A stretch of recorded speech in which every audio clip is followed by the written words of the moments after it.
Então, muito boa noite. Nós vamos dar início a este webinar que tem como tema a abordagem da dor oncológica no contexto de pandemia, o que podemos melhorar. E eu queria começar por fazer um agradecimento muito especial à enfermeira Carina Raposo pelo facto de ter-me dado a oportunidade de estar aqui convosco a partilhar ideias e a moderar este webinar e obviamente dizer que não era possível que isto fosse realizado se não fosse de facto todo o empenho dela e de toda a motivação que nos dá a todos nós. Queria felicitar os promotores desta iniciativa, a Associação da Enfermagem Oncológica Portuguesa, o grupo de trabalho Dor e Cuidados Paliativos e também na pessoa da enfermeira Carina Raposo e todas as pessoas que direta ou indiretamente têm contribuído ou que contribuem para que isto seja possível. Este webinar pretende ser de facto um momento de partilha, de reflexão livre sobre aquilo que é a assistência dos enfermeiros no âmbito das unidades de dor e unidades de cuidados paliativos em contexto de pandemia, tentar perceber e refletir um pouco o que era, como é que nós cuidávamos, o que é que aconteceu, o que é que mudou, que lições é que podemos retirar daqui, que aspectos podemos melhorar na nossa assistência, o que é que pode mudar na organização dos cuidados, na organização e coordenação das equipas, enfim, uma multiplicidade de temáticas que podemos de facto partilhar aqui ideias e reflexões sobre este aspecto do cuidar. Temos 90 minutos para partilhar estas opiniões e temos connosco 4 ilustres participantes, colegas nossos, a quem eu desde já agradeço a disponibilidade para estarem também aqui presentes e o seu contributo. Estes colegas estão ligados quer a unidades de dor, quer integrados e coordenam equipas de cuidados paliativos e que passo de facto a apresentar. Não tenho nenhuma ordem em especial. A primeira pessoa que queria de facto apresentar era a enfermeira Madalena Melo. Esta enfermeira Madalena é a enfermeira responsável do Centro Multidisciplinar de Dor Beatriz Carveiro Lopes, do Hospital Garcia de Horta. Ela é enfermeira especialista em enfermagem médico-cirúrgica na vertente da pessoa idosa. A enfermeira Juliana Santos, a enfermeira coordenadora da Unidade de Estudo e Tratamento da Dor e da Unidade de Dor Aguda do Instituto Português de Oncologia do Porto. Ela é mestre em enfermagem comunitária e tem uma pós-graduação em sistemas de informação. O enfermeiro Bruno Fonseca é enfermeiro da equipa de cuidados paliativos da ULS de Matosinhos e da UCC SCCI da Senhora da Hora, onde desempenha funções na área dos cuidados paliativos domiciliários. Ele é mestre em cuidados paliativos e coordenou o Fórum Clínico Académico em Cuidados Paliativos da Região Norte, no âmbito do Programa Inovar em Saúde da Fundação Calouste Gulbenkian. E por último, temos a senhora enfermeira Júlia Alves, ela é enfermeira responsável da equipa interhospitalar de suporte em cuidados paliativos do Centro Hospitalar Universitário do Porto. Ela é enfermeira especialista em enfermagem de reabilitação e pós-graduada em cuidados paliativos. Em nome da EOP, muito obrigado uma vez mais pela vossa disponibilidade e pela vossa participação. Nós iríamos dividir este webinar em duas partes. Numa primeira parte em que nós iríamos, ou eu iria colocar aqui 3 rodadas de questões a todos vocês, a todos os participantes, e o tempo que restasse seria para discussão então com todas as pessoas que nos estão a ouvir. Não há um tempo definido para o tempo da resposta que queiram dar, mas enfim, eu prevejo que estas 3 questões, passando por vocês os 4 que estão, aqui na mesa, perfaça por volta de 40, 45 minutos no total, sendo que cada um tem 10 minutos digamos, 3 minutos por pergunta, digamos assim, mais coisa menos coisa, também não vamos ser rigorosos a este ponto e eu vou tentar gerir aqui o tempo por forma a que haja de facto espaço de discussão depois com todos. As pessoas que querem participar depois na segunda parte, eu agradecia que o fizessem através aqui de uma ferramenta do sistema que é o QIA, onde podem escrever a pergunta que querem colocar aos nossos palestrantes, sendo que eu agradecia que também fizessem, digamos, a identificação para que nós possamos, digamos, contextualizar melhor a questão e possamos depois dirigir a questão a um dos nossos palestrantes ou a todos, se assim for o caso. Queria também relembrar que este webinar vai ser gravado, ou está já a ser gravado eventualmente, para que eventualmente possa ser partilhado depois mais tarde. Queria dizer também, como nota introdutória a este webinar, sobre então os cuidados à pessoa com dor oncológica neste contexto de pandemia, para dizer que a pandemia do Covid-19 de facto provocou uma autêntica revolução social a nível global, onde ninguém sabe como é que isto vai ser, como é que o nosso vida futura vai de facto ser. Sabemos isso sim que há um antes e um depois desta pandemia.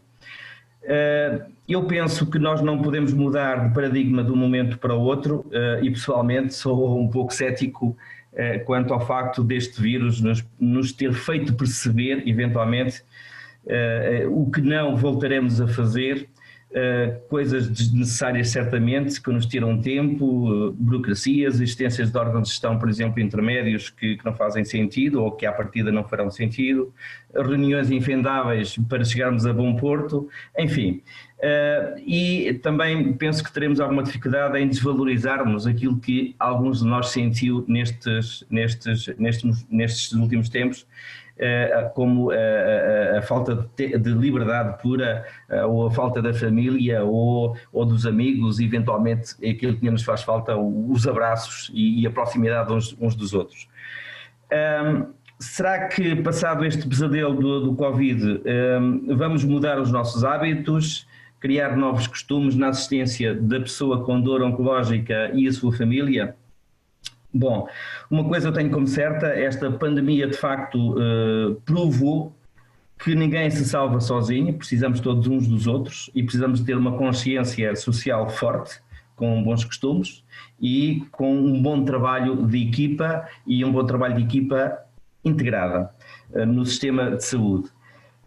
Que em muitas áreas temos de facto burocracia a mais, que eu penso que é preciso desburocratizar. É necessário gerir melhor os canais de comunicação, eventualmente, basta pensar naquilo que foi o consenso ou o desconsenso da comunicação em torno daquilo que foram as medidas do uso das máscaras, por exemplo, e também tenho como certo que há uma necessidade de um Sistema Nacional de Saúde forte, com uma atuação global, integrada e obviamente coordenada, e isto só é possível se cada um de nós, no nosso dia-a-dia de trabalho, contribuirmos de facto para isso. Sabemos que as mais diversas instituições, quer elas sejam públicas ou privadas, têm respondido a este novo paradigma, organizando-se de um modo proativo para evitar um possível contágio. Essa foi a grande prioridade. Nós encontramos soluções como tornarmos mais digitais, por exemplo, fazemos consultas eventualmente à distância. Contudo, importa lembrar que nem em todas as situações clínicas isto pode ser feito, e diria eu, digamos, e portanto é sobre todas estas questões que eventualmente nós estamos aqui para poder tirar algumas ilações.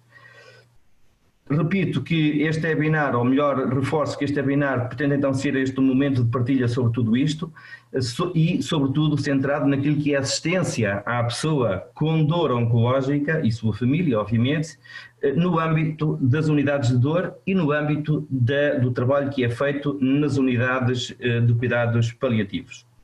Tentar perceber o que era antes, o que foi durante e o que é que será neste pós-pandemia.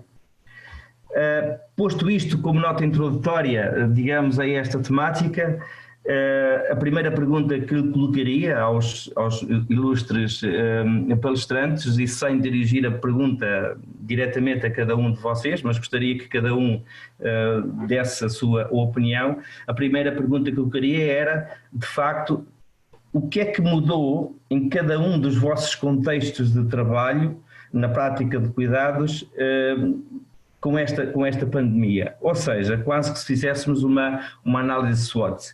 O que é que melhorou? O que é que piorou, eventualmente? Ou que dificuldades é que já tiveram?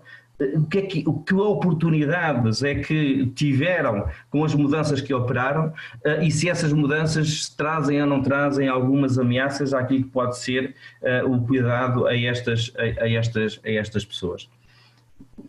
Não sei a quem dirigir a questão, quem quiser avançar tem a palavra. Se não, dirijo a palavra a... Posso dizer eu. Muito bem. Muito bem, enfermeira Juliana. Força. Antes de mais nada, queria agradecer à EO pelo convite para estar aqui hoje. Em relação à questão que tu colocaste, eu refleti já bastante sobre isso. Eu tenho sido uma pessoa um bocadinho pessimista e até negativa em relação a tudo o que se passa, tudo o que se passou em relação ao atendimento aos nossos doentes, com as medidas que foram necessárias implementar por causa de impedir a pandemia, não é? De impedir a progressão da pandemia. Não sou completamente contra, mas realmente houve algumas coisas que me incomodaram no tratamento dos nossos doentes. Eu se calhar deveria talvez explicar um bocadinho o que é que eu faço. Eu sou, como já disse o Luís, enfermeira responsável da unidade de estudo de tratamento da dor do IPO. Nós somos uma unidade pequena, com um espaço pequeno, temos um médico por semana, neste momento temos 2 enfermeiras a trabalhar na unidade, se bem que não é sempre, porque também temos que ajudar na logística do resto da consulta externa. Normalmente eu estou lá sempre todos os dias e eu tenho outra colega que ajuda. O que é que se processa na nossa consulta? Nós temos, normalmente, fora este cenário da pandemia, temos consultas presenciais, um médico em cada dia da semana, portanto, cada dia da semana é um médico diferente. As 2 enfermeiras o que é que fazem essencialmente? Normalmente nós dividimos-nos, uma dá apoio à consulta, aos doentes que estão ali presencialmente, ajudamos na avaliação do doente, ajudamos no início da educação do doente, se for uma primeira consulta. E a outra enfermeira está um bocadinho à parte a fazer outro tipo de trabalho, nomeadamente o apoio ao doente em casa, no domicílio, que é essencial. O que é que nós observamos quando isto começou? Os planos de contingência assim o obrigaram a que a grande maioria das consultas presenciais passassem a ser telefónicas. E isso foi logo rápido instalado na nossa unidade. Todas as consultas passaram a telefónicas. Para a consulta de enfermagem telefónica de monitorização dos cuidados no domicílio, mudou alguma coisa? Não, para nós não, mas na outra consulta de enfermagem mudou. Ou seja, os médicos falam do seu gabinete ou de casa, porque alguns às vezes estavam em telechamada, outros faziam as consultas telefónicas presenciais no gabinete, não é? Eles falavam com o doente, interagiam com ele e no fim davam-nos um feedback do que foi essa conversa, ou do que foi essa consulta, de quais foram as decisões tomadas, e nós poderíamos ter necessidade ou não de ter que telefonar ao doente logo a seguir, ou então simplesmente fazer uma avaliação passado X dias.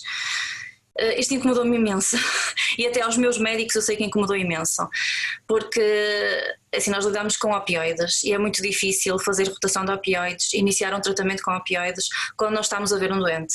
Numa primeira consulta, quando não conhecemos o doente, muito menos, não é? Ou seja, isso foi uma grande dificuldade para nós, mas tivemos que o fazer, porque também não era opção deixar um doente em casa com dor, não é? Não era opção.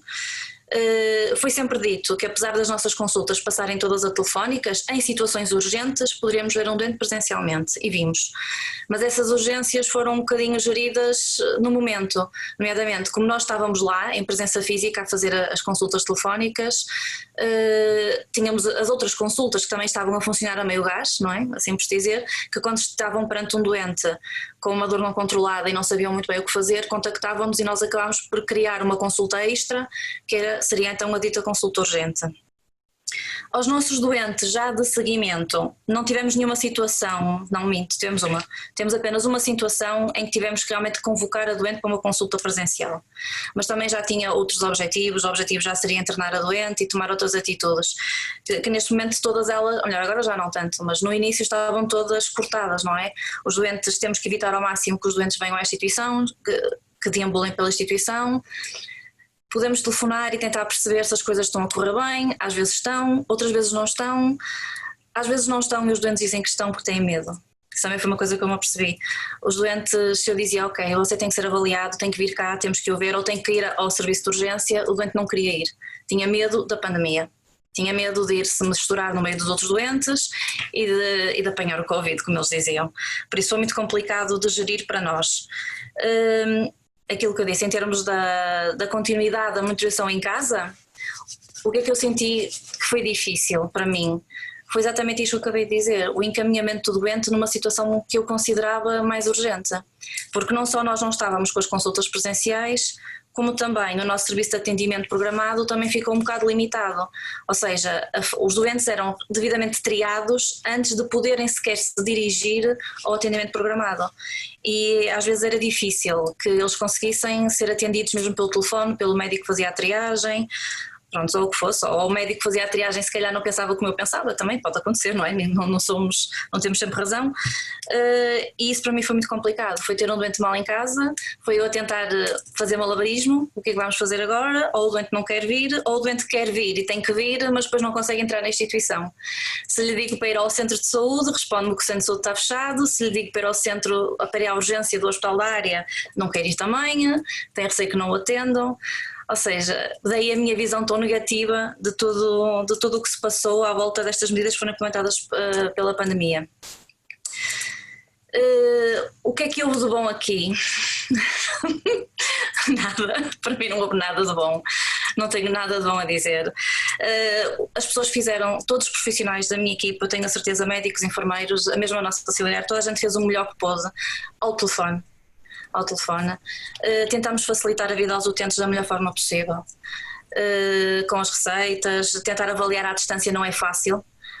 Quando o doente está mais ou menos bem, ok, mas quando os doentes não estão bem não é fácil. A comunicação telefónica, já frente a frente às vezes é complicada, telefónica muito mais. Há muitos mal entendidos, eles não nos percebem, não percebem o que estamos a perguntar, não percebem o que estamos a dizer, ou nós não o entendemos a eles, nas queixas que eles têm.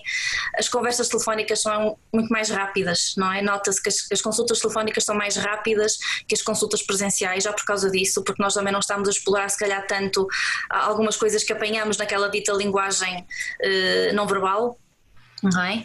Essas são algumas das desvantagens também, mas pronto, fizemos o que foi possível. Não acho que tenha havido nada de bom disto, fez-se o que se pôde, é a minha perspectiva, fez-se o que se pôde, graças a Deus já estamos com consultas presenciais outra vez. Às vezes eu tenho doentes que preferem não vir, telefonam, olha, se o doutor me ligar será melhor. Pronto, tudo bem, é uma opção, se quiserem, se acharem que estão bem assim, tudo bem, mas já estamos a conseguir ver doentes novamente. Muito bem.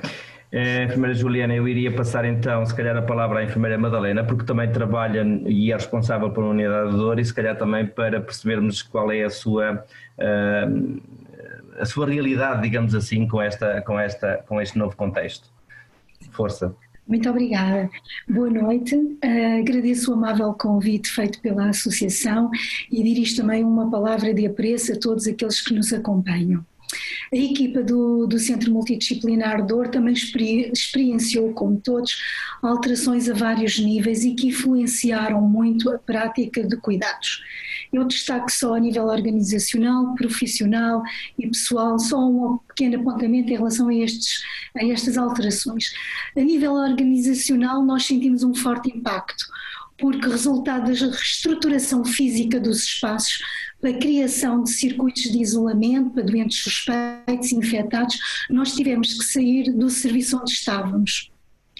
E, portanto, esta mudança radical e esta exiguidade de espaço físico disponível que nos foi disponibilizado obrigou a equipa a acionar o plano de contingências com decisões clínicas que alteraram de forma significativa o acompanhamento aos doentes com dor crónica. Pronto, isto é um facto. Portanto, as consultas médicas e de enfermagem e a consultadoria aos doentes internados tiveram que necessariamente passar tudo via telefone, e a intervenção ao doente com dor crónica não pode ser de alta resolução, como fazíamos antes, pela impossibilidade da realização de procedimentos invasivos e também de outros tratamentos não farmacológicos para o controle da dor. porque nós deixámos de ter um hospital de dia. E isto foi particularmente pertinente nos cuidados que podemos prestar ou não podemos prestar aos doentes, e estes tratamentos eram especialmente pertinentes nos doentes com dor crónica oncológica. E, portanto, essa foi a grande mudança para nós. A nível profissional, eu destaco também aqui algumas mudanças. O que os profissionais sentiram, e em particular os enfermeiros, foi uma necessidade de reorganização das equipas, dos horários e das atividades clínicas perante este novo panorama. E também a criação de novos circuitos que fossem seguros para os doentes e para os profissionais. Como nós saímos do nosso espaço, portanto teve que haver aqui uma reorganização e uma recriação de circuitos. E também sentimos muito durante toda esta fase, este período, a necessidade de tomadas de decisão rápidas num ambiente de incerteza e de receio. E isso exigiu um teste aos limites da capacidade de adaptação, de flexibilidade, de organização e de responsabilidade dos enfermeiros e também de toda a equipa. Não posso deixar de destacar que a nível pessoal também de cada enfermeiro, também nós tivemos que tomar consciência dos nossos próprios medos, dos nossos receios, tanto em relação a nós, de um possível contágio e outro, pelos nossos familiares, pela equipa com quem trabalhamos e também em relação aos doentes e família.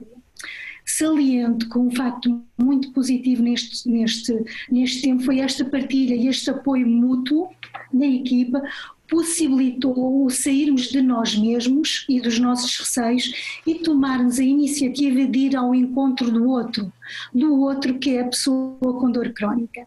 E esta foi a motivação, eu dizia, a motivação-chave para congregar esforços para a implementação de intervenções que fossem significativas para as pessoas com dor crónica, mas nesta fase de pandemia, desta fase muito singular.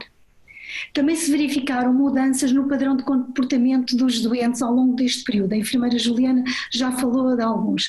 Foi interessante verificar que numa primeira fase os doentes desfocaram-se do problema da dor. Muitos deles, a prioridade era a sua segurança, o medo de sair de casa, em particular de se deslocarem ao hospital. No entanto, foi curioso que à medida que o confinamento se foi prolongando, começaram a surgir outros problemas. Começaram a dor não controlada, mas também a solidão, o agravamento de quadros depressivos que estão muito associados à dor crónica, a constatação que os doentes não sabiam estar em casa por muito tempo, não estavam habituados, entravam em pânico só de pensar que tinham que ir à mercearia, pânico de ficarem doentes, de ir à mercearia, de ir passear o cão, etc. No entanto, nós percebemos que estes novos problemas que surgiram foram uma oportunidade para nós reestruturarmos a intervenção de enfermagem via telefone, oferecendo também uma linha de apoio e de suporte para ajudar a acalmar a dor que não cede a nenhuma medicação, como diz Collier. E portanto foi este um dos grandes contributos. É claro que também nós, ao perdermos o nosso espaço original, estamos agora numa oportunidade de ganhar um espaço muito mais adequado à nossa realidade do Centro Multidisciplinar de Dor. Portanto temos aqui também uma oportunidade de mudança positiva para os nossos doentes. Muito obrigada.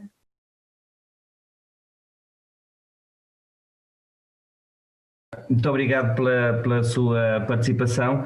Eu iria passar agora a palavra a um dos colegas que trabalha em cuidados paliativos e se calhar daria a palavra à enfermeira Júlia Alves, uma vez que faz parte e é responsável de uma equipa interhospitalar de cuidados paliativos, e depois ouviríamos a opinião do enfermeiro Bruno sobre a vertente domiciliária, digamos assim. Tem a palavra, enfermeira Júlia. Olá, boa noite a todos. Conseguem ouvir-me? Certíssimo. Sim, olá. Obrigada pelo convite à Associação de Enfermagem Oncológica Portuguesa e cumprimento todos os que estão presentes neste webinar e quem está a assistir. Partilhando um pouco daquilo que as colegas foram falando inicialmente, a equipa de cuidados paliativos do Centro Hospitalar do Porto manteve-se a funcionar, mas em presença física, ou seja, a nossa equipa não deixou de observar doentes em presença física no hospital.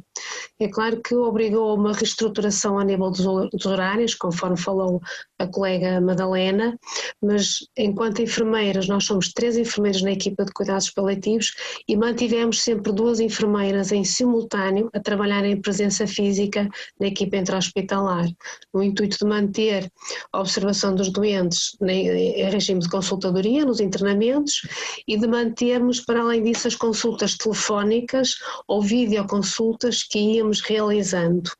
Só para terem uma noção, se nós compararmos em termos de pedidos de consultadoria, se compararmos com o igual período do ano passado, a equipa manteve os pedidos de consultadoria, ou seja, por exemplo, o ano passado, desde o início de janeiro até o início de junho de 2019, nós tivemos cerca de 279 pedidos.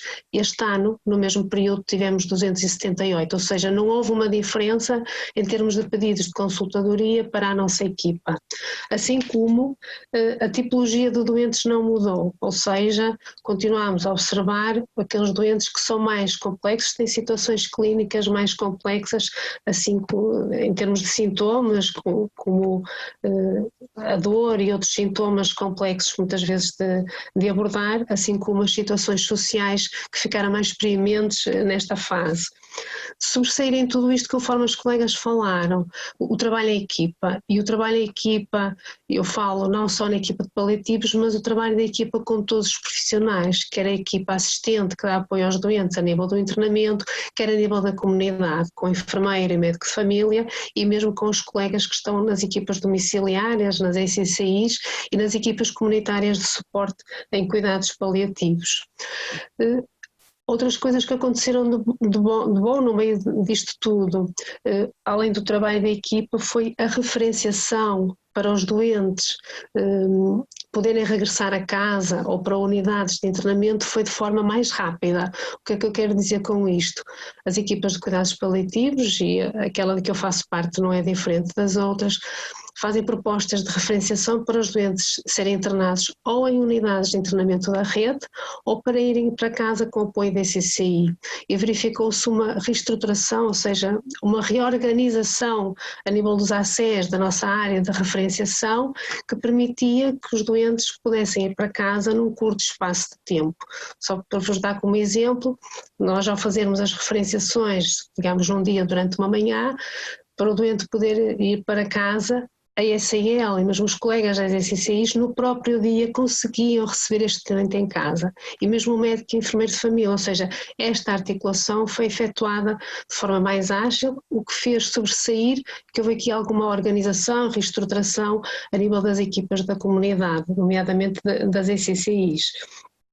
E no fundo isto foi do que aconteceu de bom.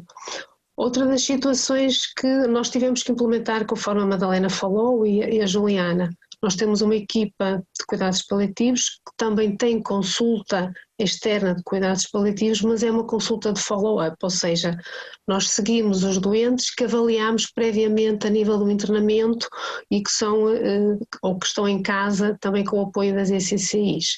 E houve necessidade de uma reorganização através da teleconsulta, por telefone ou até a videoconsulta, mesmo quando os colegas das ECCIs vão a casa observar os doentes, e realizamos uma videoconsulta em conjunto com as equipas que vão ao domicílio, e isto foi uma mais-valia e em termos da experiência também foi muito bom. Eu acho que este pouco que eu fui falando faz sobressair talvez o trabalho um pouco diferente daquilo que as colegas fazem, e esta é a nossa experiência a nível da equipa intra-hospitalar e mesmo a nível da consulta ou teleconsulta.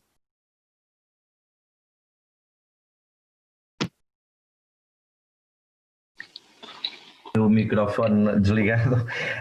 Primeiro, Bruno, dava-lhe a palavra para nos relatar a sua experiência do que foi este antes e este pós, quase pós-Covid, digamos assim.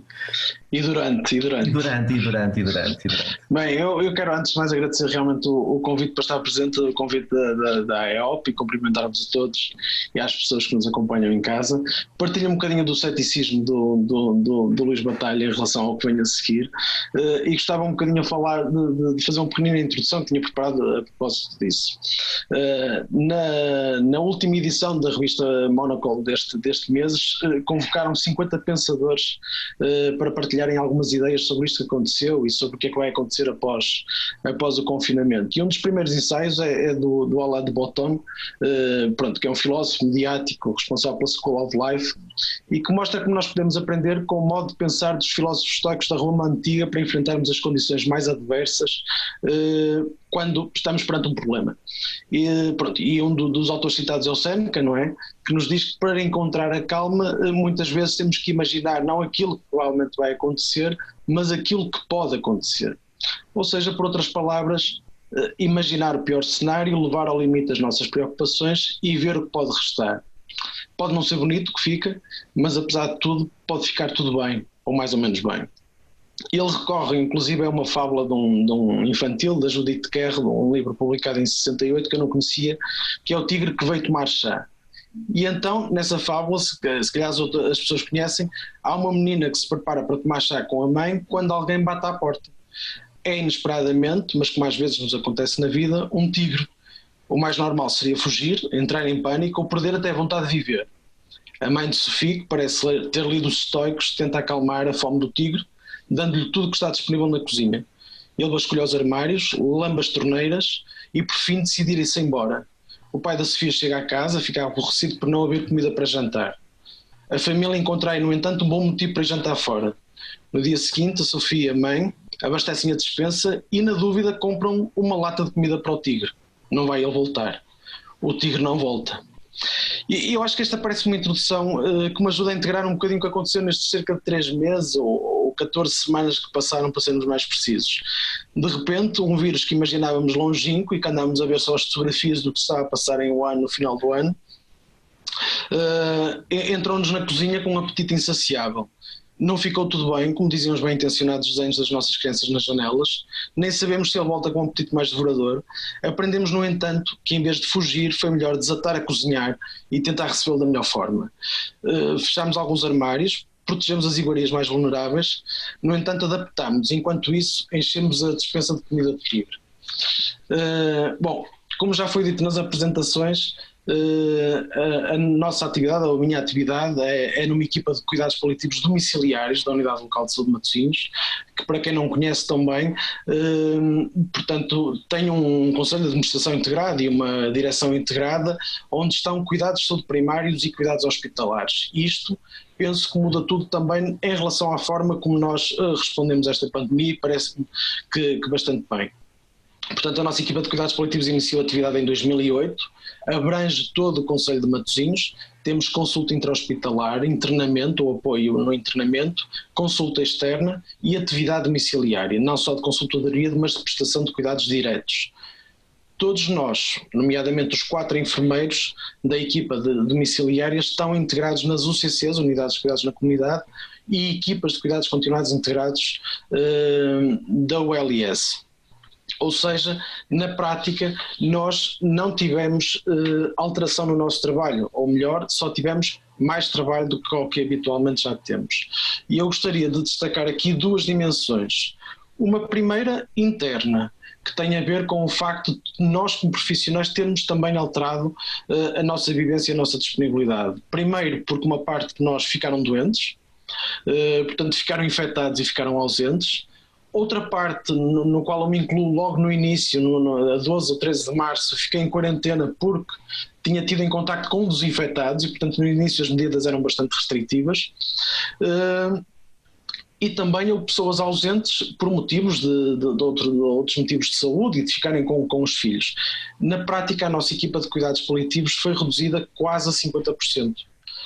O psicólogo e o assistente social ficaram em teletrabalho, mas médicos e enfermeiros ficámos quase a 50% menos, inclusive na intra-hospitalar ficámos sem nenhuma colega disponível. esta é uma primeira dimensão. Uma segunda dimensão é a dimensão externa. O que é que aconteceu? Tal como os outros colegas já relataram, os nossos doentes ficaram ainda com mais receio de ir ao hospital e, portanto, nós sentimos a responsabilidade e quase um imperativo ético de a todo custo evitar que eles tivessem que ir ao hospital. Portanto, desde o início e logo nos primeiros dias começámos a contactar e a visitar os doentes, deixando ou reforçando os contactos, o e-mail, o telefone. Decidimos que passaríamos a ter o telefone disponível 24 horas por dia para estas pessoas, fins de semana, feriados, por aí fora, e portanto de forma a que nós no fundo conseguíssemos também nós servirmos de tampão e evitar que estes doentes, até porque muitos deles têm sintomas respiratórios, fossem aos serviços de urgência e acabassem por ter que integrar ou entrar pelas áreas Covid. Por outro lado, houve uma necessidade muito maior dos doentes de regressarem a casa.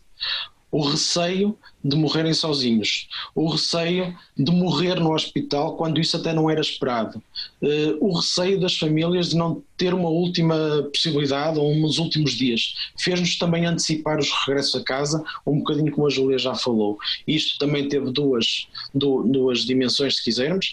Uma primeira fomos nós com esforço grande da parte da equipa intra-hospitalar, nomeadamente os médicos da nossa equipa que ficaram reduzidos, mas deram o litro para conseguir assegurar isto, darem alta ainda mais rápido e nós muitas vezes visitar os doentes logo nas primeiras 24 horas. Introduzimos uma coisa nova que foi visitar as famílias antes dos doentes regressarem a casa, famílias que nós não conhecíamos, para ver se tínhamos condições para os doentes regressar a casa, porque tivemos uma outra experiência em que as coisas não correram bem, porque a ansiedade dos doentes era muito grande de vir para casa.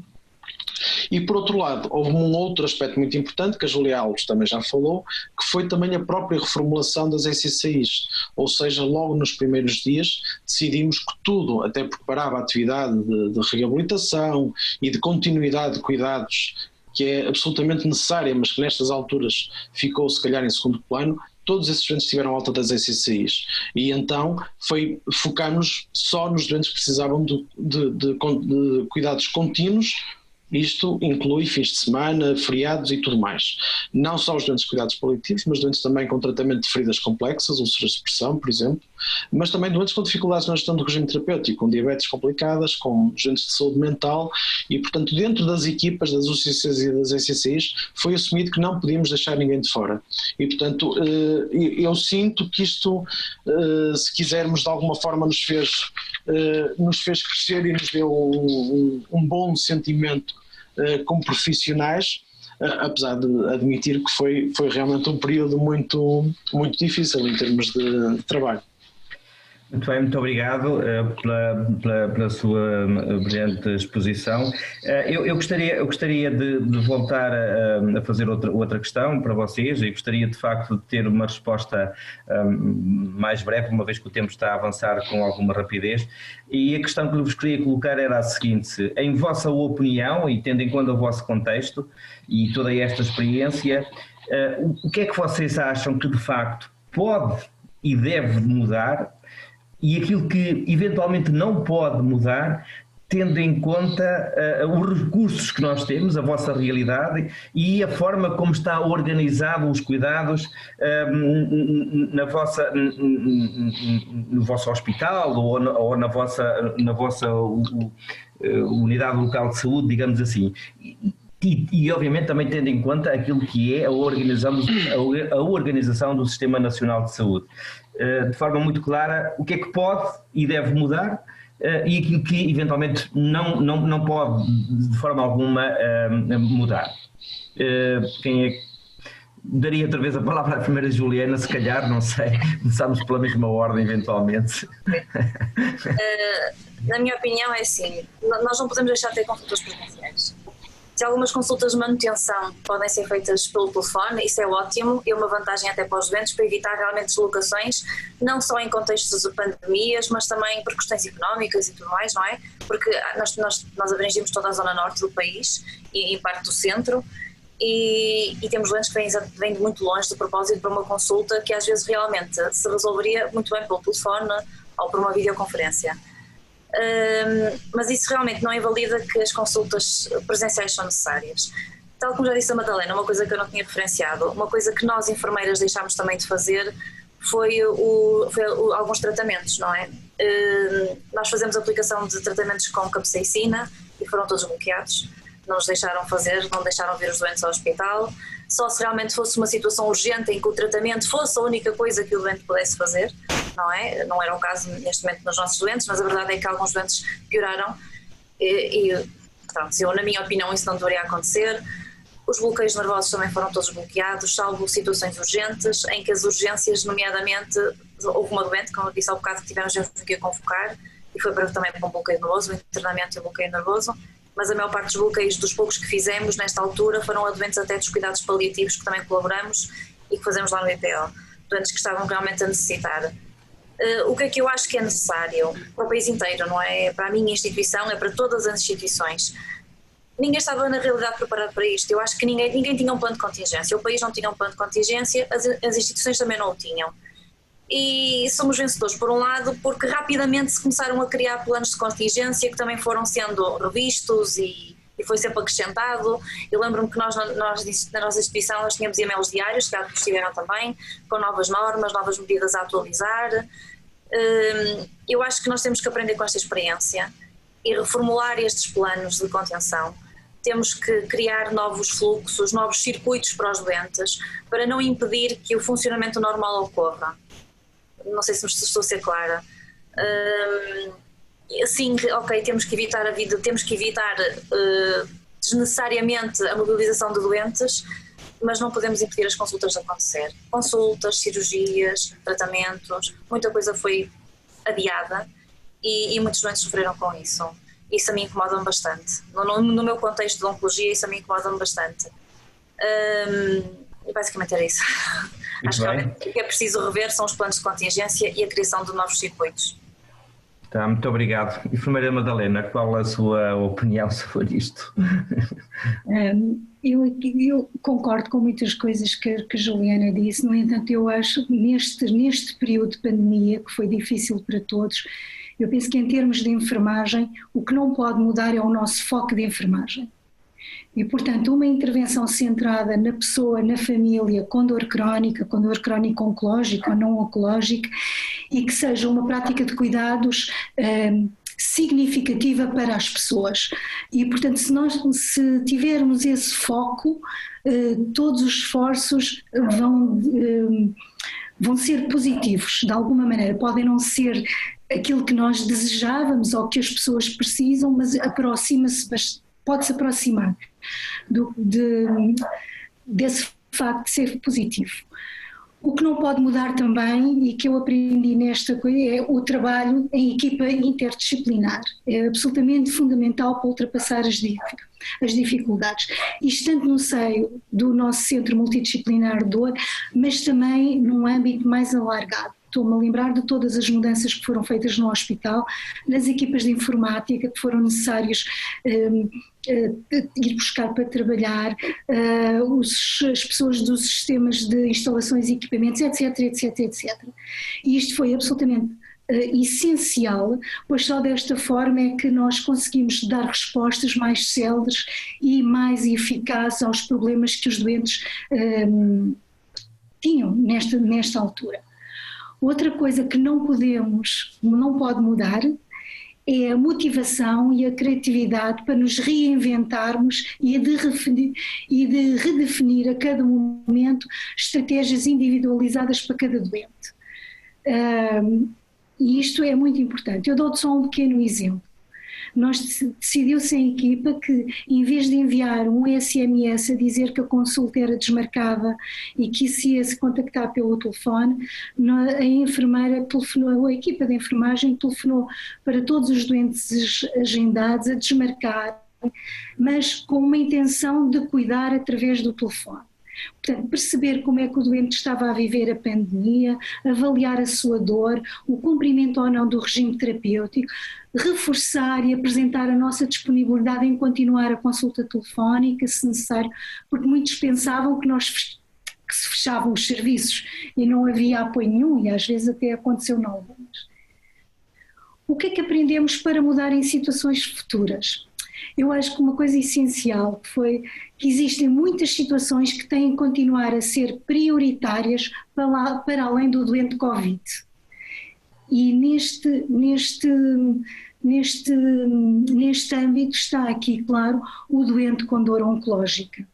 Porque se não é considerado prioritário, os tratamentos não são prioritários e a questão é, só por telefone não conseguimos resolver o problema das pessoas. Resolvemos muitos, ajudamos muito, mas muitas vezes não é o suficiente. E portanto eu acho que esta é uma nota daquilo que devemos aprender. O que é que nos apercebemos que afinal, eu chamei assim, o que é que nos apercebemos que afinal pode mudar? Esta pandemia ofereceu esta possibilidade de flexibilidade e de adaptação de coisas que pareciam antes imutáveis, que nós nem nos lembrávamos que podiam mudar. Estou-me a lembrar de ajustar horários de trabalho. Agora foi por causa da pandemia, mas podemos ajustar em favor do doente, em favor de reorganizações da equipa. A incorporação de diferentes metodologias de trabalho no cotidiano. Não tem que ser só consultas presenciais, pode ser telefónicas, pode haver teletrabalho, pode haver reuniões de trabalho por Zoom. Nestas plataformas que nós estamos a utilizar, que se evitam gastos financeiros e de tempo nas deslocações. Por que não também estipular uma hora semanal para nos conectarmos e nos tornarmos próximos do doente e família, pormenorizar a sua evolução clínica, ajudar no cumprimento do regime terapêutico analgésico, que ronda os 50% nos doentes com doença crónica, através de uma consulta telefónica, médica ou de enfermagem. Definir critérios, quando é a atuação do enfermeiro, quando é que é necessária a atuação do médico. No fundo, é a súmula em relação a esta pergunta. Muito bem, muito bem. Enfermeira Júlia, qual é a sua opinião sobre o que pode ou não pode mudar eventualmente? Assim, eu estou completamente de acordo com aquilo que os colegas disseram anteriormente e para evitar não estar a repetir as mesmas coisas, ressalvava aqui a parte do trabalho em equipa e quando falo em equipa com a comunidade também, que foi essencial neste contexto de pandemia. Depois as equipas se reinventarem, conforme a Madalena falou, e possuirmos estratégias de comunicação e de viabilização até dos ensinos à distância com os familiares cuidadores, em quem nós depositamos muitas tarefas e em quem confiamos muitos dos cuidados quando os doentes estão em casa. Por outro lado, temos que continuar a conseguir garantir a acessibilidade dos doentes aos cuidados, quer sejam doentes Covid, quer sejam doentes não Covid, e isto é essencial, assim como a equidade e a proximidade para todos estes cuidados que os colegas também falaram. Para além disso, a humanização dos cuidados que passa por toda esta panóplia e trabalharmos todos em conjunto e por este trabalho em equipa, assim como conseguirmos garantir a qualidade dos cuidados prestados, quer aos nossos doentes, quer às nossas famílias. E aqui neste contexto de pandemia, conforme o Bruno falou há pouco, e mesmo as colegas, a Juliana e a Madalena, as famílias neste contexto estiveram até mais disponíveis para assegurar os cuidados inerentes, para conseguirmos que os doentes fossem para casa, porque as famílias queriam ter os seus entes queridos em casa, e aqui o papel das famílias pode ser reforçado e muitas vezes viabilizado através da equipa de enfermagem, até mesmo com os ensinos à distância por uma videochamada. Isto tem sido feito em algumas situações e acho que é o essencial, reportando o que as colegas anteriormente já falaram. Muito bem. E a sua opinião, primeiro, Bruno, sobre aquilo que é o cuidado mais na vertente domiciliária, digamos assim? Eu, em relação aos colegas já foram demasiado abrangentes, não consigo acrescentar muito. E aproveito só para acrescentar algumas coisas realmente naquela vertente em que mais trabalho, que é no domicílio. E aqui eu não falo muito tanto de cuidados paliativos. Acho que o trabalho em equipa é realmente muito, muito importante, e a maior prova disso é que ele foi fundamental para as coisas resultarem bem. Portanto, há muita gente que aprendeu a trabalhar em equipa e que não está habituada a trabalhar em equipa. Isso não tem nada a ver às vezes com questões de personalidade, mas tem a ver com rotinas e com hábitos instalados dentro das próprias equipas. As instituições precisavam de comunicar muito melhor E em relação, por exemplo, ao que a Juliana estava a dizer, é óbvio que uma consulta hiper especializada de dor num hospital oncológico nacional só podem chegar os doentes que realmente mais ninguém conseguiu tratar até então. Não justifica alguém vir de Mirandela ao IPO fazer uma consulta de dor, a não ser que venha fazer algo que não conseguiu fazer no hospital em Mirandela, em Bragança, o médico de família, a equipa de cuidado, o que for, não o tenha conseguido fazer. Portanto, eu acho que isto é absolutamente fundamental, é tornarmos, como em muitas outras coisas da sociedade, tornarmos locais. Isto é muito, muito importante. As pessoas querem estar em casa, as pessoas querem estar mais próximas de casa, querem é ter o acesso a cuidados, isso é óbvio, portanto não querem ficar de fora em relação a isso. Do resto, eu acho que muitas destas ferramentas que não estávamos habituados a utilizá-las e que nos poupam tanto tempo e deslocações são fundamentais para nós podermos comunicar melhor entre nós e fazer um bom trabalho em equipa. Não gostava de deixar de fora os cuidados de saúde primários, que eu acho que tiveram um papel muito importante, e na nossa unidade local de saúde isso foi bastante evidente, sabendo como tampão e como evitando que muitos doentes acorressem à urgência durante a pandemia, mas que têm que estar muito mais focados em trabalhar em casa. Nós temos cada vez doentes mais velhos, mais vulneráveis, do que trabalhar no centro de saúde. E isso viu-se na forma como as pessoas conseguiram aceder a receitas, conseguiram aceder ao mail, tudo isso foi facilitado quando no dia-a-dia as pessoas utilizam formas ainda um bocadinho arcaicas de trabalhar em determinados aspectos. Muito bem.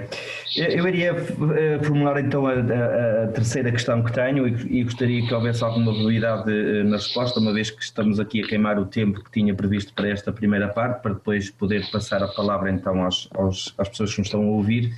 E a pergunta que queria colocar era a seguinte, e pegando um pouco naquilo que a enfermeira Madalena disse há pouco, em que o foco da enfermagem tem que estar nas pessoas, tem que estar na família, e de facto aquilo que é a essência da profissão da enfermagem é a relação com o outro, a relação com a pessoa. E neste período onde de facto houve necessidade de um confinamento, uma necessidade de eventualmente algum corte para todos nos protegermos, diria que quais foram as competências que eventualmente foi necessário desenvolver ou, digamos, aprimorar para ultrapassar esta dificuldade que houve muitas vezes na relação com os nossos utentes? Dar um exemplo muito claro, por exemplo, iria dirigir aqui um tópico para os nossos colegas dos cuidados paliativos, por exemplo, nos doentes em fim de vida ou naqueles onde de facto a situação era mais dramática, digamos assim, se foi permitido em alguma situação, por exemplo, a família estar em presença física na despedida deste doente, ou seja, em que a restrição física do confinamento não foi levado, digamos assim, à letra em algumas situações. Se foi ou se não, e o que é que vocês acham disso? E em relação aos colegas que trabalham nas unidades de dor, se de facto esta consulta telefónica trouxe vantagens, ou melhor, ou dificuldades naquilo que é a gestão da dor, porque muitos destes doentes com dor oncológica, vocês não têm só a questão da gestão da dor, mas também têm a questão da gestão de muitos outros sintomas que depois estão ligados e que também trazem, digamos, algum comprometimento daquilo que é a qualidade de vida destes doentes. Se isso, de facto, quais foram as grandes dificuldades que vocês encontraram e que soluções, eventualmente, poderíamos ter ou nós poderíamos reinventar no sentido de melhorar este cuidado? E começo pela enfermeira Juliana, como sempre. Sempre a primeira. Claro. É assim, em relação ao nosso desempenho como enfermeiras na unidade, e eu conferenciei até com a minha colega sobre isto, nós falamos muito sobre as nossas dificuldades e o que é que nós sentimos durante esta pandemia, e ambas chegamos à mesma conclusão. Nós sentimos impotentes em muitas situações. A consulta telefónica, como eu já tinha dito, é uma coisa que já está mais que implementada na unidade de estudo tratamento. A consulta de enfermagem telefónica. Por isso, para nós, o que é que nós temos de diferente? Mais chamadas telefónicas e doentes piores, e tivemos mais dificuldade em dar resposta, porque também depende, porque é que o doente está com a dor agravada, não é? Porque é que a dor piorou? É um descontrole da dor, o fármaco já não é realmente, não é não é eficaz, ele deve ter uma má gestão da medicação, a dor é apenas um sintoma extra, uma dor que apareceu nova ou que agravou de uma progressão de doença, que é preciso sempre isso em atenção, que era isso que estavas a dizer, Luís. Nós não podemos olhar para a dor, ok, a dor agravou, aumenta-se a medicação, fala-se com o médico, não é só isso. Não é só isso. Num doente que tinha uma dor controlada, temos o agravamento da dor, numa situação oncológica, muitas vezes temos uma progressão de doença, temos algo novo que está a acontecer. E é muito fácil, numa situação de consultas breves, telefónicas, até num contexto de urgência e tudo mais, isso às vezes não é completamente valorizado, eu senti isso, e a tendência é sempre aumenta a medicação, muda a medicação, mexe na medicação. E é isso que me fez falta, não é? Por isso é que eu digo, não se pode substituir as consultas presenciais, nem pensar. Competências de comunicação, eu sinto falta de ter muita competência, adquirir muito mais competências na comunicação ao telefone com os doentes, mas isso já desde o início. Mas já andamos isto há 7 anos, não é? Eu já faço isso há 7 anos. Eu faço o melhor que posso, tenho tentado ajudar da maneira que posso, gostava de fazer mais, mas não posso, sou só enfermeira. Em relação ao apoio aos doentes, eu acho que nenhum dos meus doentes se pode queixar. Nós fizemos exatamente aquilo que a Madalena também falou. Eu não andei a telefonar aos doentes a dizer, olha, a sua consulta vai passar para a telefónica, isso não fizemos. Nós fizemos questão que todos soubessem que nós estávamos ali. E a verdade é que tivemos um aumento de chamadas telefónicas, não é? Porque se numa fase inicial as pessoas até acham que vão gerindo muito bem porque têm medo de ir ao hospital, há uma altura em que vão deixar de conseguir gerir tão bem a dor e de gerir tão bem a medicação. E depois os telefonemas começam a aumentar e é preciso haver alguma resposta da nossa parte. E daí a minha sensação de impotência. E agora o que é que eu faço? Tenho médico, não tenho médico, o médico está em casa e mesmo o médico o que é que ele faz se não pode ver o doente presencialmente? Tivemos que ser realmente um bocadinho inventivos, não é? Tivemos que inventar, tivemos que gerir da melhor maneira possível. Que competências é que eu tiro daqui, se queres te dizer? Eu disse logo no início que eu tinha uma visão muito negativa de toda esta experiência. Acho que é preciso haver mudanças, sim, mas não acho que tenha havido grandes vantagens. Se calhar os meus médicos até podem dizer que sim, que como eles não estavam habituados a fazer consultas telefónicas, que até podem ter gostado da experiência, não digo que não. Eu já as faço há muito tempo, mais uma menos uma, a preocupação foi sempre a resposta. Que resposta é que eu vou dar agora? Muito bem. Não sei se respondi à tua pergunta. Sim. Enfermeira Madalena, o que é que tem a dizer sobre isto? Nós também, assim como na experiência da enfermeira Juliana, nós também já temos a nossa consulta telefónica desde 95, portanto já é habitual.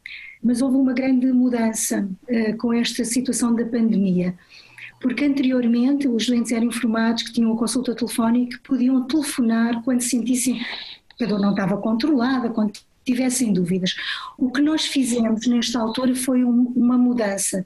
O que nós fizemos como equipa de enfermagem e como equipa do Centro Multidisciplinar de Dor, fomos proativos e fomos nós que tivemos a iniciativa de ligar para os doentes. De uma questão pragmática, foi intencional, começámos por ligar àqueles que estavam agendados, exatamente como eu disse. E isto foi bastante importante porque permitiu-nos ter um conhecimento e acompanhar os doentes e despistar atempadamente situações de alguns efeitos secundários da medicação, algum problema que levasse o doente, por exemplo, à urgência, e era isso que queríamos evitar, como já foi. Portanto, a grande diferença foi exatamente esta, e eu partilho aqui convosco só um gráfico com a evolução do que fizemos neste tempo de pandemia. Portanto, nós consideramos aqui a partir de 16 de março, porque foi a altura em que mudámos de serviço e tivemos que entrar no plano, acionar o plano de contingência, e vemos um bocadinho aquilo que já temos falado. Vemos aqui que inicialmente por iniciativa do doente não haviam muitas, estamos a comparar, por exemplo, com o final do ano passado, não estão aqui os dados, mas os doentes até telefonavam mais, mas a pouco e pouco, portanto, como por iniciativa da enfermeira tivemos exatamente um incremento, que era o que não existia antes, exatamente com esta preocupação de poder despistar as situações de dor não controlada. Queríamos chamar a atenção que andamos aqui nestes meses à volta de entre os 300 e os 400 consultas telefónicas de enfermagem por por mês, e também aqui em relação a esse total, estas foram as situações que nós diagnosticámos em que havia situações de dor não controlada que necessitariam de intervenção médica, pronto, para ajuste terapêutica ou para poder os doentes eventualmente necessitarem de vir a consultas presenciais. É um bocadinho a nossa amostra aqui em relação a esta situação da pandemia. Outra mudança que nós notámos foi o facto de estarmos todos juntos no mesmo espaço, médicos e enfermeiros, permitiu uma resolução mais rápida, e era essa uma nossa preocupação do problema do doente. O doente telefonava, a enfermeira triava a situação e fazia o diagnóstico, e o médico a seguir resolvia logo. Portanto, isto muitas vezes no cenário antes da pandemia, que estávamos em espaços diferentes, não havia esta gestão tão rápida, porque estávamos todos muito ocupados. Isso permitiu tranquilizar as famílias e tranquilizar os doentes. Também, muito importante nesta altura, foi a consulta médica via telefone.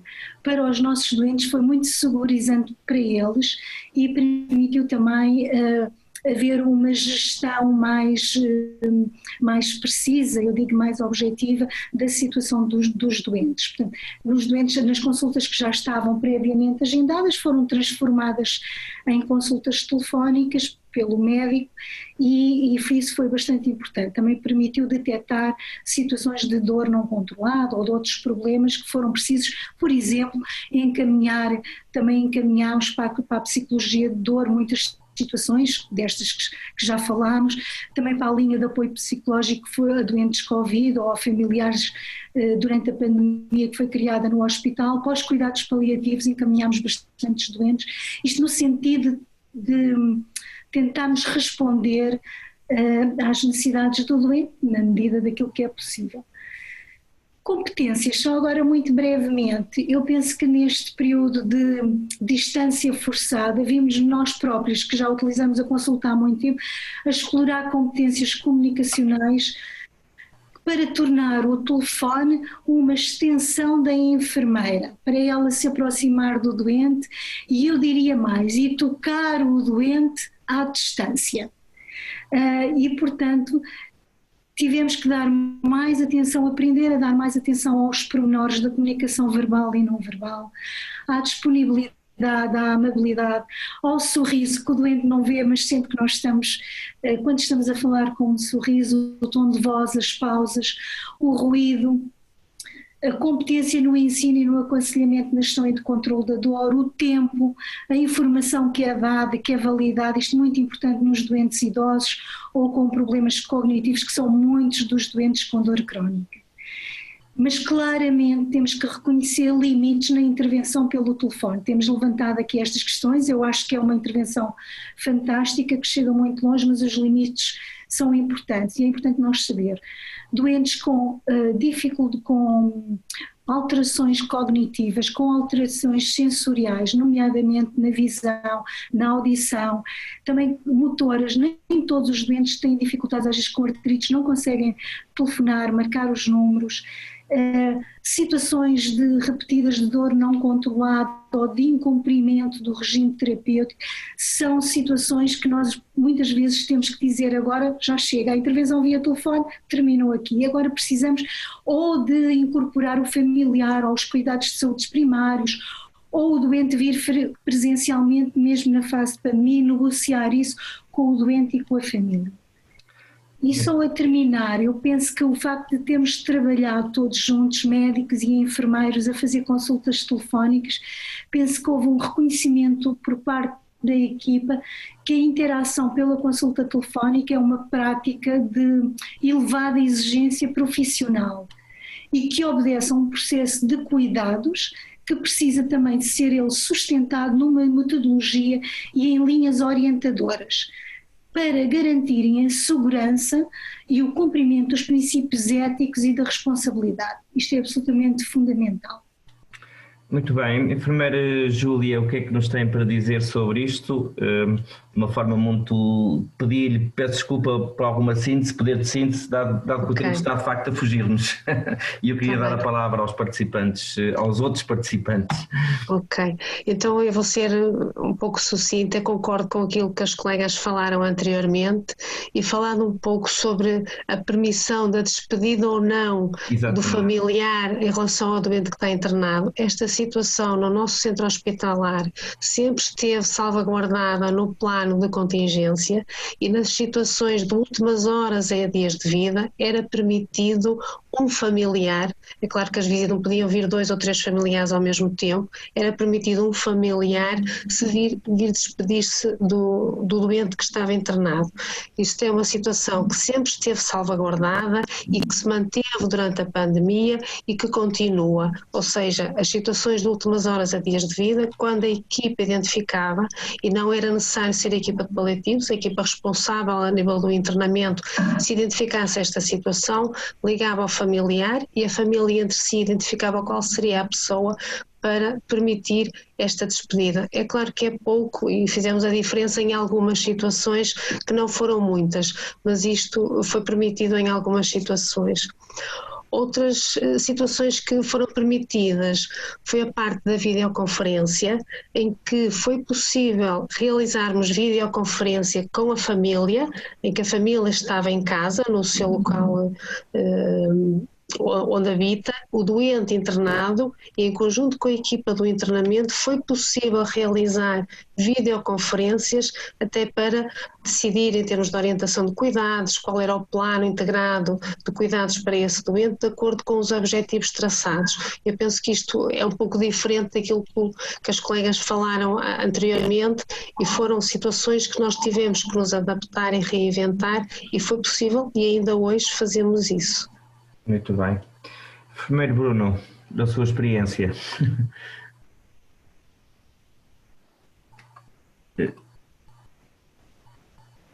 Enfermeiro Bruno tem um micro desligado. Agora sim. Peço desculpa.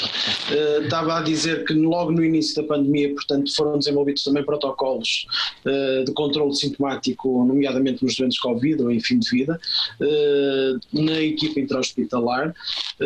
Foi previsto até com a doação de tablets por parte da VOTAM e da Fundação La Caixa, que tivemos tablets que permitiram que fizéssemos algumas videoconferências e algumas últimas chamadas e a partir de algum momento e em muitas situações foram também facilitadas as visitas, principalmente quando estamos a falar de últimas horas ou dias de vida. Portanto, isso foi realizado e felizmente foi possível as pessoas ainda se despedirem, para além de todas as outras dificuldades com os ritos fúnebres e tudo mais. Em casa as coisas não mudaram assim tanto, nós à volta de 60% a 65% dos nossos doentes acabam por morrer em casa e portanto isso manteve-se com a ajuda preciosa do facto dos familiares estando em confinamento, estando em layoff, não estando a trabalhar, estiveram ainda mais disponíveis para ser cuidadores. E essa é uma lição importantíssima, que é nós pensarmos muitas vezes que a família é um adversário. A família, se estiver disponível e não tiver que fazer mais 1000 coisas ao mesmo tempo, ela vai priorizar o cuidado aos doentes e o cuidado aos seus familiares. Isso foi uma lição incrível. Portanto, as pessoas esqueceram rapidamente o confinamento, ou melhor, não esqueceram no sentido que tinham que proteger o seu familiar, mas perceberam que eram cuidadores e, portanto, não iam deixar de ser cuidadores por haver uma pandemia em curso e manter o afastamento que era impossível do seu familiar. Isso foi uma lição muito, muito interessante. Eu penso que, acima de tudo, do que fica, como diz a Juliana, claro que muita coisa foi perdida pelo caminho. Muita gente foi prejudicada. Supostamente tê-lo-hemos feito, né, em nome de um bem maior. Mas acima de tudo o que fica para mim é a importância do trabalho em equipa, da flexibilidade, tanto de profissionais como de doentes, como de organizações. E a presença. Acima de tudo a presença em casa, se pudermos estar. Portanto, nós claro que fizemos uma destrinça sobre os doentes que iríamos visitar, muitos deles só os acompanhamos por via telefónica, eu fiz isso com alguns doentes praticamente o tempo todo e fomos mantendo por perto também, mas perceber que há alguns que nós temos mesmo que os ver, como a Juliana falou muitas vezes, temos mesmo que os ver, temos que validar se há uma gestão ineficaz do regime terapêutico, se há um sintoma novo que está a aparecer, se há um efeito secundário, e a partir daí tomar decisões, lá está, sempre em equipa com os médicos, com os psicólogos das nossas equipas. Uma última lição, se quisermos, eu tenho sido por vezes, até em muitas discussões com os colegas de cuidados paliativos, tenho algum ceticismo em relação à presença ou à disponibilidade de 24 horas ou durante os fins de semana, e eu acho que recebi essa lição durante o período da pandemia, se calhar por ser o período de pandemia, as pessoas solicitaram muito durante o fim de semana. Eu penso que muitas vezes para validar algumas coisas, mas que se calhar de outra forma teriam resolvido ir ao hospital e não foram. Eu fiquei a pensar um bocadinho nisso. Muito bem, ótimo. Bom, terminada então as perguntas que tínhamos para vocês, e já com muito pouco tempo, mas eu iria aqui tentar escolher uma ou outra pergunta das pessoas que nos estão a ouvir, e iria aqui fazer uma seleção, sendo que há aqui uma pergunta, presumo, da enfermeira Rita Dias, que pergunta, que é uma questão para o enfermeiro Bruno Fonseca, quando falou a visita prévia aos familiares parece-me uma intervenção inovadora, e pergunta se é ou não para continuar. Eu penso que esta questão está um pouco ligada àquilo que eu também gostaria de ver abordado eventualmente aqui, que tem a ver com modelos de gestão de caso, que eventualmente é feito em unidades ou nas equipas de cuidados paliativos, mas também pode ser um modelo muito interessante para as unidades de dor, se é que já não o implementam eventualmente de uma outra forma. Mas podia-nos falar então um bocadinho melhor sobre o que é isto da antecipação do cuidado, desta visita que esta enfermeira Rita nos está a falar? Olha, isto resulta de uma necessidade, e foi uma consequência da pandemia. Portanto, como nós ficamos sem enfermeiros na equipa intra-hospitalar, uma delas ficou infectada com Covid e outra estava também ausente a cuidar do filho, nós verificámos que houve maior dificuldade em preparar o regresso a casa. Os nossos médicos são bastante versados em preparações de regresso a casa, mas também têm dificuldades. E houve uma situação que foi muito clara, de uma enorme ansiedade por parte de um doente em regressar a casa por temer morrer no hospital, e porque a familiar, a esposa dele, também estava muito sozinha, porque estava confinada em casa e precisava muito da presença dele. E, no fundo, misturaram-se a vontade do regresso com todo este contexto da pandemia, e este regresso correu extremamente mal. Foi um doente que veio fazer antibiótico para casa, antibiótico intravenoso, e quando chegámos a casa encontramos um cenário... o termo não é muito científico, mas um verdadeiro pardieiro. Portanto, uma péssima condição física, habitacional, higiene, por aí fora, e portanto em 2 ou 3 dias o doente estava de novo no hospital. E então, se calhar, introduzimos esta visita pré, em articulação com os nossos colegas no hospital, com os médicos, fomos preparando e fizemos algumas visitas prévias, e se o doente tivesse condições clínicas para regressar, fizemos uma avaliação anterior com a família, com os filhos, com a esposa, com os maridos, quem estaria disponível para cuidar, se havia ou não condição, por exemplo, para instalar uma cama articulada, se era possível ou não manter os cuidados de higiene, que adaptações habitacionais precisávamos de o fazer, sempre num tempo muito curto, e a verdade é que fizemos meia dúzia destas visitas, e eu espero que seja para ficar. Mesmo tendo os colegas na intra-hospitalar, eu acho que nós, à distância, nunca conseguimos fazer tão bem como presentemente, e portanto eu acho que foi uma coisa inovadora, e eu espero conseguir continuar, e os meus colegas conseguirmos continuar a fazer, porque acho que foi, principalmente em situações complexas que nos deixa dúvidas, acho que vale a pena tentar fazer isto. Muito bem, eu penso que a pergunta foi clara em relação àquilo que a nossa colega perguntava, e eu queria só reforçar, já agora, aproveitar a oportunidade desta questão, porque me parece uma questão muito pertinente. Qual é a vossa experiência que tem implementado eventualmente este modelo de gestão de caso?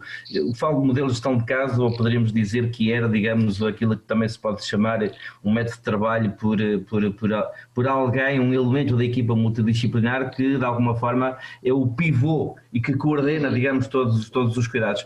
Qual é a vossa experiência, se é que tem isso implementado e o que é que tem, enfim, a dizer, se isso pode ou não pode ser, por exemplo, implementado nas unidades de dor, e se é que nas unidades de dor tem isso também implementado ou não?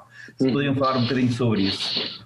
Eu acho fundamental. Aliás, quando começamos as nossas equipas e a implementação nas SCCIs e nas UCCs, portanto, na minha UCC nós temos uma equipa de gestão de doente crónico complexo, temos um programa de gestão de regime terapêutico em diabéticos complexos, temos programas de saúde mental e em todos eles estão alicerçados no papel do gestor de caso, e aqui são os enfermeiros.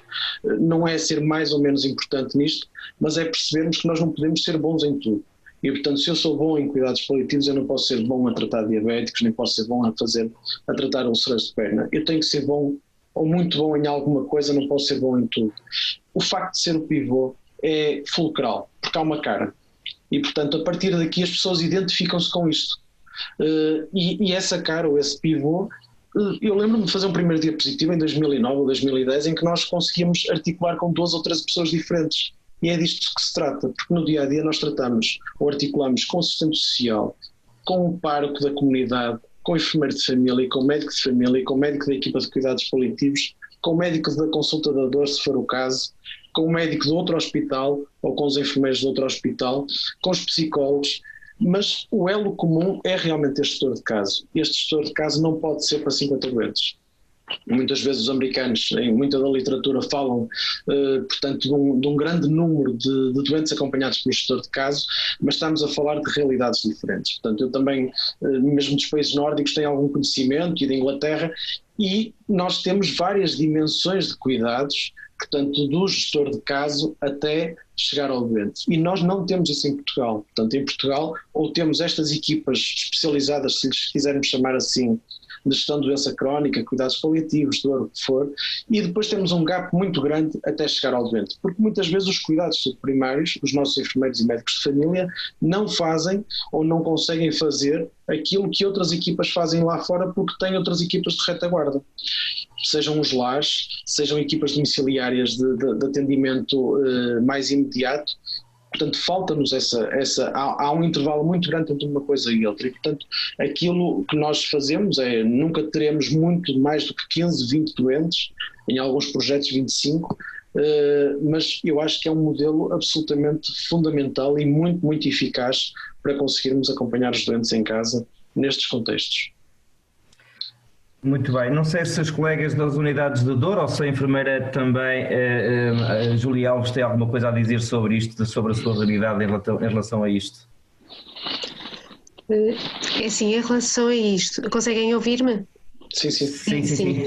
Pronto, o que o Bruno estava a dizer, a realidade dele é um pouco diferente da minha, não é? Que no fundo é a equipa intra-hospitalar, mas acabamos por ter essa versão também, ou seja, a equipa da enfermagem acaba por conhecer os casos praticamente todos da equipa, ao passo que a equipa médica, por exemplo, temos 3 médicas na equipa, cada uma conhece os seus casos dos seus doentes, percebem? Pronto, agora a equipa da enfermagem, nós entre todas acabamos por conhecer sempre os casos da equipa e conhecemos as famílias, ou seja, uma enfermeira é capaz de conhecer 5 ou 6 doentes, 5 ou 6 famílias e acaba por ser o elo de ligação, conforme o Bruno dizia, com o assistente social, com o médico e enfermeiro de família, com alguém até da equipa da dor, porque o doente também é seguido na equipa da dor, sei lá, com a nefrologia, por exemplo, de um doente que tem uma insuficiência renal e que ainda faz algum tratamento dialítico, e este elo de ligação acaba muito por ser o enfermeiro mesmo na nossa equipa de paliativos. Esta é a nossa realidade. Muito bem. Não sei se as colegas das unidades de dor, a enfermeira Madalena ou a enfermeira Juliana, têm algum comentário relativamente a esta metodologia de trabalho, digamos assim. É assim, nós na unidade de dor não temos essa metodologia implementada per se, mas é daquelas coisas, vocês vão falando e se vamos ver quem realmente é que é o profissional de saúde, que conhece os doentes e que gere tudo nos doentes é o enfermeiro. E nós fazemos muito isso, não só presencialmente, mas a dita consulta telefónica. E não esquecendo que a unidade de dor, na minha instituição e com certeza se calhar na maioria delas, são serviços de apoio. Okay? Não é o serviço responsável pelo doente, pela patologia central, somos o serviço de apoio E considerando que somos um serviço de apoio, às vezes fico espantada como é que nós, eu e a minha colega, nas abordagens que fazemos ao doente, seja presencialmente, seja ao telefone, às vezes muito tardiamente ao telefone, ou seja, depois de muitas chamadas telefónicas, de muito falar com várias pessoas da família, começamos a perceber de situações, sejam elas sociais, que requerem alguma vigilância e que não foram ainda previamente identificadas. E quem acaba sempre por ficar a gerir essa situação somos nós. Nós com o serviço social, com os colegas dos centros de saúde ou dos lares ou o que for. Somos sempre nós a figura central que fazemos a ligação entre o doente e todos os outros serviços. Mas isso não quer dizer que a gente tenha uma equipa de gestão de casos, isso não temos, obviamente que não. É o que eu digo, nós enfermeiros também somos um bocado os desenrascados, não é?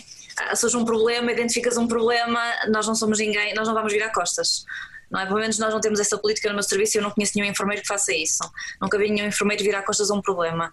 Se nós identificamos um problema, temos que arranjar uma solução ou saber a quem encaminhar para arranjar essa solução. E no fundo é isso que temos feito na nossa unidade de dor. Não sei se a experiência da Madalena é diferente.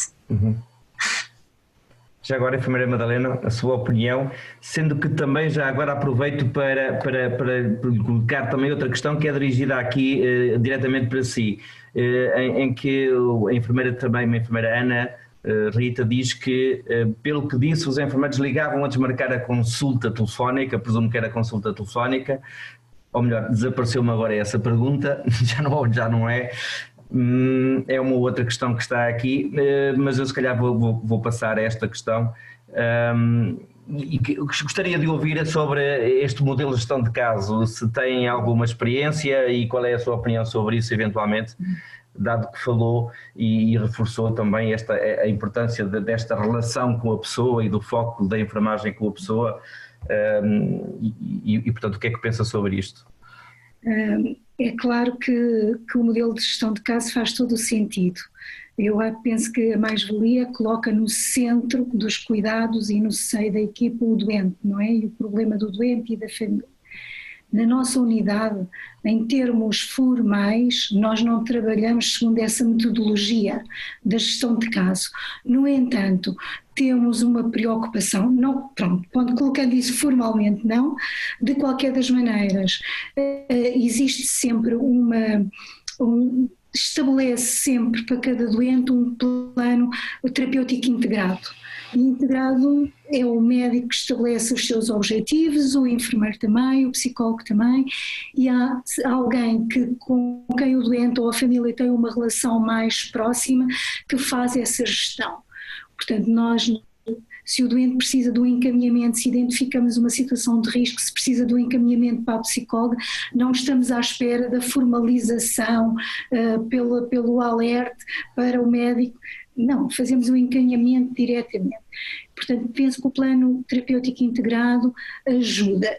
No entanto, vejo, e nos doentes oncológicos, penso que esse modelo de gestão de caso seria interessante implementar e ver de que maneira é que se podia implementar, porque vejo muitos doentes, ao contrário do que falava o enfermeiro Bruno, vejo muitos do ser o doente e o familiar a serem tipo pombo-correio. Vem dizer à unidade o que o médico assistente disse, que depois vai interpretar o que diz, e muitas vezes faltava mesmo esta efetivação neste papel, nesta intervenção do gestor de caso. Penso que faz todo o sentido. É qualquer coisa para pensarmos. Exatamente, eu penso que sim. Bom, eu iria só lançar uma última questão que gostaria de um comentário muito breve. Ela é dirigida essencialmente para as colegas da unidade de dor, mas não só, porque é transversal aos 4 palestrantes. E a pergunta é feita pelo Manuel Jorge, que pergunta quais são as maiores dificuldades na gestão da dor crónica numa unidade de dor. Embora isto, obviamente, se possa perguntar também aos nossos colegas de cuidados paliativos, eventualmente. Quem é que quer dar a sua experiência, digamos assim? Quais são as grandes dificuldades ou são as maiores dificuldades na gestão da dor crónica, neste contexto? Uma das grandes dificuldades é que a dor crónica envolve terapêutica multimodal e, portanto, um dos problemas grandes é a adesão do doente à terapêutica analgésica e muitas vezes a dor crónica passa exatamente pelo cumprimento do regime terapêutico que há efeitos secundários e os doentes deixam, há muitas dificuldades, há os mitos em relação aos opioides, e eu acho que essa é uma das dificuldades. Outra das dificuldades penso que os profissionais de saúde não são suficientemente explícitos em balizar as expectativas do doente em relação àquilo que nós podemos oferecer numa unidade de dor. Ainda há muito paradigma de comparar a dor aguda ser uma dor crónica, a dor crónica ser uma dor aguda, e são dois paradigmas diferentes.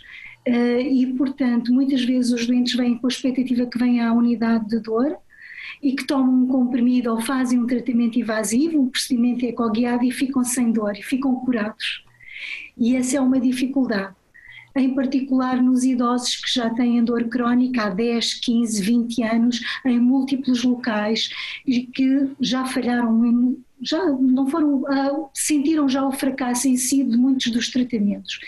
E, portanto, eu acho que esta expectativa de diminuírem, estar centrado só nos resultados, na diminuição da intensidade de dor, é alguma coisa que nós próprios profissionais temos que mudar.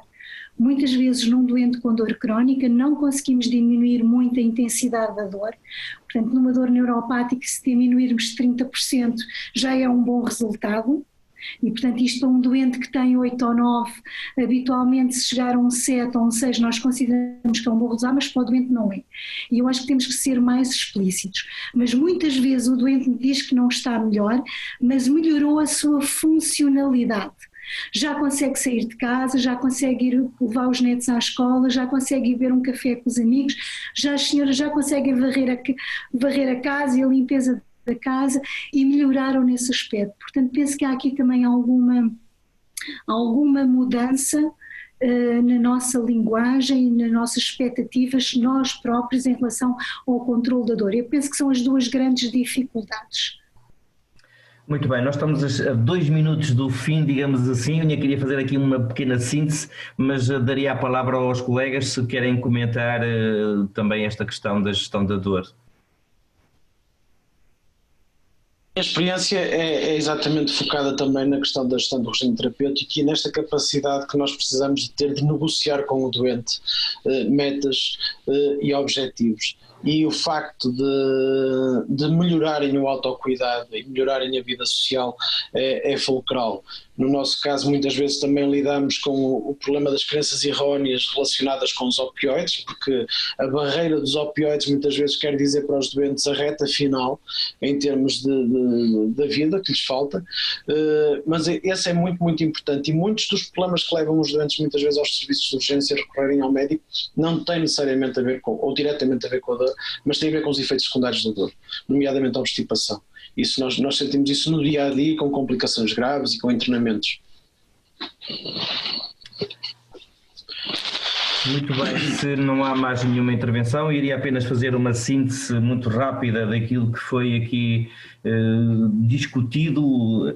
Diria que, eventualmente, esta pandemia trouxe-nos aqui 2 paradigmas que não são totalmente diferentes, mas que têm algumas diferenças naquilo que se passa no contexto de unidades de dor e naquilo que se passa do trabalho nas equipas de cuidados paliativos. Por exemplo, as unidades de dor implementaram e já tinham implementado eventualmente as consultas, ou implementaram as consultas telefónicas, embora obviamente não abandonassem, bem pelo contrário, a presença física sempre que isso fosse necessário, mas nos cuidados paliativos, digamos assim, a presença física foi sempre presente e ela não deixou de estar. O que aconteceu foi que houve um reforço, eventualmente com outras tecnologias de comunicação que vieram, digamos, ajudar na assistência a estes doentes. A tipologia também dos problemas das pessoas que tinham dor mudou com esta pandemia, puderam trazer um quadro mais depressivo, tinham mais algum isolamento, etc. Ou seja, a questão questão agravou-se, digamos assim, em alguns aspectos nestes doentes, enquanto que em termos de cuidados paliativos a questão não se mudou assim tanto, e o quadro manteve-se mais ou menos estável como era antes da pandemia. Também nas unidades de dor penso que houve alguma dificuldade em fazer um correto diagnóstico da situação, dada a distância que existe e, portanto, deste algum afastamento, o contacto telefónico por si só não é suficiente, enquanto que em cuidados paliativos houve, de facto, uma referenciação até muito mais rápida, houve um trabalho e houve até mais trabalho, digamos assim, em termos assistenciais destes nossos colegas, porque os doentes vinham do hospital para o domicílio e houve necessidade, inclusivamente, de uma antecipação e de uma planificação dos cuidados e, portanto, um reforço daquilo que é a implementação deste modelo de gestão de casos. E, portanto, podemos ver aqui algumas diferenças e algumas que são realmente interessantes. Eu diria que, em termos globais, em termos comuns, fica claro que o trabalho em equipa multidisciplinar e integrado é fundamental para todos, que é necessário uma estratégia individualizada do cuidado e da negociação, isso foi bem reforçado agora aqui, em que o doente é empoderado e integrado na equipa de saúde, e há de facto uma preocupação com a relação com o doente, mesmo com estas tecnologias de comunicação à distância, como a enfermeira Madalena disse, e eu gostei do que disse, este tocar o doente à distância está presente e, portanto, isto é muito importante para a essência da nossa profissão e que não nos deve deixar de estar presente em todos nós, em todos aqueles que cuidam das pessoas. Eu penso que este contexto traz algumas oportunidades e também penso que ficaram aqui foram aqui aflorados alguns aspectos de oportunidades que nos podem melhorar aquilo que é o cuidado às nossas pessoas e às nossas famílias, e principalmente aqueles que têm esta dor crónica ou aguda, mas que têm a dor oncológica. A questão dos ajustamentos dos horários e da reorganização dos métodos de trabalho, eventualmente em prol do doente, um reforço das linhas de apoio e dos ensinos à distância, um reforço da participação da família e um reforço daquilo que são as competências e o trabalho das equipas de saúde locais, que ficou aqui expresso que foi incrementado e com uma grande mais-valia. E que muitas vezes este trabalho também evita que muitos doentes vão aos hospitais ou vão a unidades mais diferenciadas, muitas vezes desnecessariamente, se eles tiverem este apoio, quer à distância, quer pelas equipas locais. Eu penso que foi um momento muito importante de partilha, penso que ficaram aqui expressas as opiniões e estas realidades de dois contextos diferentes, mas que nos dão esperança, e eu sou por natureza pessimista, mas que nos dão esperança que de facto as coisas vão melhorar e que vamos repensar se calhar em algumas coisas, e portanto eu quero dizer que mudei um bocadinho a minha opinião inicial relativamente a isto, e queria portanto uma vez mais agradecer aos ilustres participantes, a enfermeira Juliana, a enfermeira Madalena, a enfermeira Júlia e ao enfermeiro Bruno Fonseca, agradecer uma vez mais à Associação Portuguesa, à EOP, a Associação Portuguesa de Enfermeiros de Oncologia, e dizer que, fazer aqui um agradecimento muito especial também aos laboratórios Angelini, que de alguma forma tornaram possível este evento. A todos vocês, muito obrigado, o meu bem-aja e até uma próxima oportunidade.